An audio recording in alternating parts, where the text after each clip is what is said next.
आधीच्या व्हिडिओमध्ये आपण वर्णमालेमधील भाग बघत आहोत। त्यापुढील भाग बघा स्वरादी। स्वरादीपर्यंत आपण कालच्या व्हिडिओमध्ये बघितला आहे। या पुढील भाग बघा स्वरादी झालं आपलं। आता त्याच्या उच्चारापूर्वी बघा त्यांच्या उच्चारापूर्वी स्वरांचा उच्चार करावा लागतो। उदाहरणार्थ अम आणि आहा। अम आणि आहा हे दोन काय आहेत? स्वरादी आहेत। अम आणि आहा। अम आणि आहा। अम आणि आहा हे दोन स्वरादी आहेत। हे दोन काय आहेत? स्वरादी आहेत।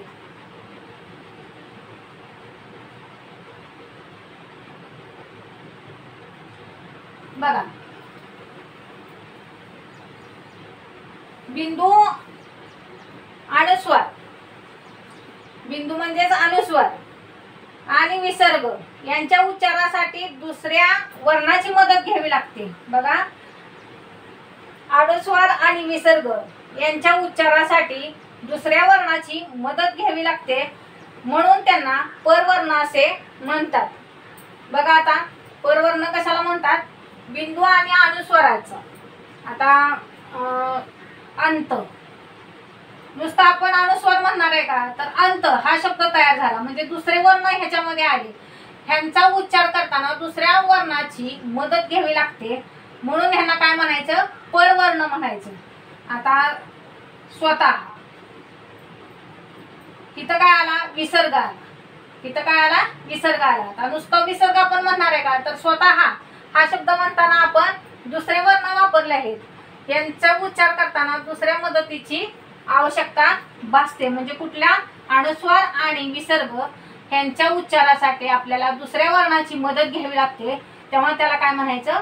परवर्ण म्हणतात। व्यंजने आता ह्या पुढील भाग बघूया। व्यंजने। व्यंजन या शब्दाचा अर्थ व्यक्त करणे।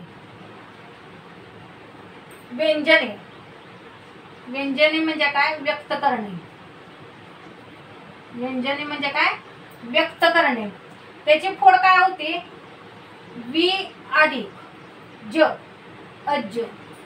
व्यंजने वि अधिक अज त्याची फोड काय होते?